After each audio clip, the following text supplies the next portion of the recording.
Most of us treat our future selves like strangers. We're not really looking out for them and not really thinking about how they're going to have to deal with the consequences of our current behavior and choices. And that's not because your future doesn't matter. It's because your brain processes future you almost like a different person. But it's not. You're going to have to live with the choices that you make today at some point. So what if you could look into your own future and make predictions based on what future you actually needs from you? What if you could train your brain to treat that future version of yourself like someone you really do care about and ask it for advice? I'm here to tell you that you can. And today we're talking about how to start doing favors for your future self to bridge that gap between who you are right now and who you want to be tomorrow with some relationship psychology that can change your life forever. And it starts with understanding what's happening in your brain when you're making bad decisions or procrastinating on something that you know would be good for you. Our brains are often wired to sabotage the future self, or at least to put it on a back burner and disregard it in favor of the version of you that's seeking comfort right now. But you can rewire your brain delay circuits by starting conversations with future versions of you. And this is a guided meditation that I've done many times with my students, sometimes in formal group settings and even in private hypnotherapy sessions. But this is just a really quick version of that visualization that will help you get ready for today's brain training exercise. And you will have to use your imagination a little bit for this. So it helps if you sit back and take a few slow, deep breaths as you start to picture yourself walking out in nature somewhere. And it can be anywhere you like. You pick the place, your favorite place that you've ever been, or even somewhere you've never been. It just needs to be a place that makes you feel safe and open to the beauty of the human experience. Maybe you're walking on a beach or through a forest and just imagining how that feels. Incorporating your senses as much as you can, imagining not just how it looks, but how it smells and sounds for as long as it takes to feel like you're really there. And then you just let the whole scene open up into a magical space where time disappears and absolutely nothing can hurt you. And you can just feel yourself getting pulled towards something important, intentionally moving toward it and looking for it until you start to see a figure approaching in the distance. Getting closer with every step and every breath, a future version of you that's already reached your full potential, that's always been out there, very patiently waiting for you to catch up with it. Waiting for you to come looking for it and make a connection so that you can walk with it and talk to it and sit with it and ask it for advice about how to do what you need to do to get to where you really want to go in this life. Imagine looking into your own eyes and listening to your own voice, knowing that this part of you has already lived through everything that you're going through, and it knows how you got to the other side of every problem and every challenge. And it probably will be an older version of you. I know the first time I went through this visualization, I was about 25 years younger than I am now. And the version of me that I was talking to was actually pretty similar to who I am today. But it was also in so many ways ageless. And I just knew that part of me was out there somewhere with real wisdom to offer. But the only way you're really going to listen to what it has to say is to care about it. And you should care about it. This is a part of you that has already done all the things that you might be afraid to do right now. It's the part of you that got up and did all the things that you need to do today. And it's the part of you that knows now is the time to do it. That version of you is depending on you and it believes in you. So you can take this self-guided meditation anywhere you want to go. Sometimes you might be imagining how you would look or how it would feel to be living at your full potential, or how that future version of you would comfort you or inspire you. And if you're asking for advice, you might be imagining the part of you that knows how it feels to live in a life that reflects who you really are and all the steps that it would take to get there. And you can ask anything you want because that future version of the full potential you knows all the answers. It's not caught up in time because it knows there really is no strict timeline. The amount of time that it's going to take to get there depends on you and what you do today and the next day and the day after that, because by the time you get there, that will be right now for you. And you've always got to choose between placating all those versions of you that are stuck in the past and honoring who you really are by doing favors for your future self. What does that part of you need and want for all versions of you?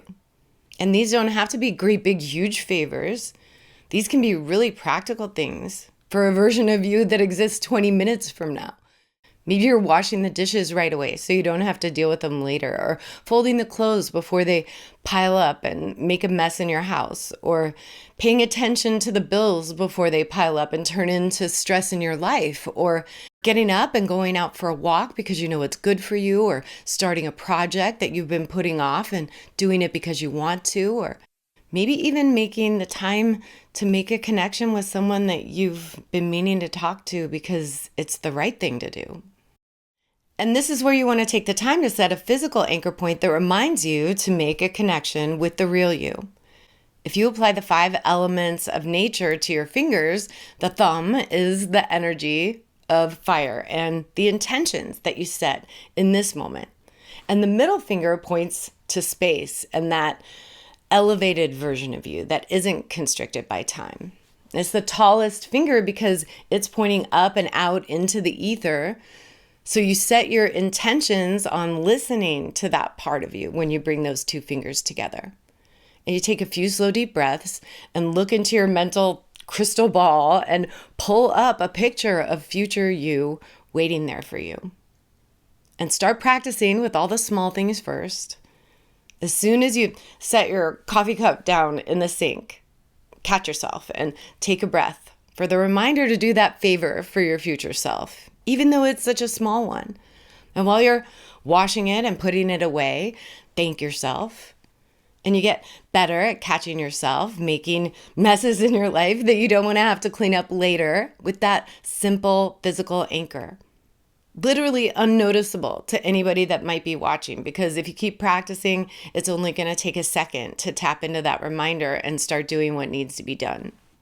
And it isn't just about being more productive. It's about being more of the full potential you in this moment, because what you're doing right now in big and small ways actually matters.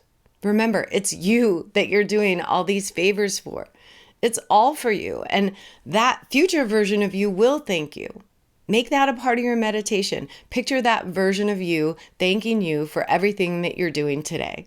And that really is the trick to this. That's the payoff. If you want to predict your future, you've got to start affirming all the progress that you're making, even in the small things. You're time traveling to a place where you can send a message back to your current self and be grateful. Making better choices based on who you really are and how you want to live and who you really want to be. And this isn't just some weird visualization stuff. Research does show that people make better long-term decisions when they feel emotionally connected to future versions of themselves. Identification with your future self at its full potential is good for your brain. Instead of catastrophizing about what might happen, you're collaborating with a part of you that really is looking out for you and wants you to make things happen because it is you. And I think it's important to mention that you're not trying to get lost in the future or the past. I'm a firm believer in the power of now because I really do believe that now is all you've got. The only thing that's active in your life right now is what's happening right now, so you can only make a change right now. But you are always living with the consequences of the choices that past you made. And if you get lost in a future version of your life that's a mess, it makes sense that you would want to avoid it. But this full potential you is the real you. And that part of you is always active if you're willing to connect with it.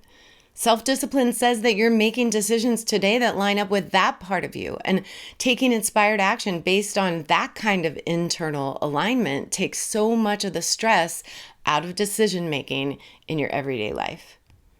When something feels difficult or uncertain or uncomfortable or tied to pressure or the possibility for failure, your brain throws up a flag that says there's something threatening here, and the amygdala, the part of the brain that's involved in threat detection, starts pushing you toward immediate relief instead of action. But then you're not addressing the actual source of stress or living in the present moment. You're escaping it. And that's why procrastination feels at least temporarily calming. It's usually not laziness. It's a misguided effort for emotional regulation. It's a kind of self-soothing. So the brain starts chasing what's easy. That's why it's so easy to get distracted. And the more often you let yourself get distracted right now, the easier it is to get distracted in the future, because the pathways in your brain that are most frequently traveled are the easiest to follow. It isn't just a habit, it's a trained neural preference. So even if it isn't good for you, that's where you start to go.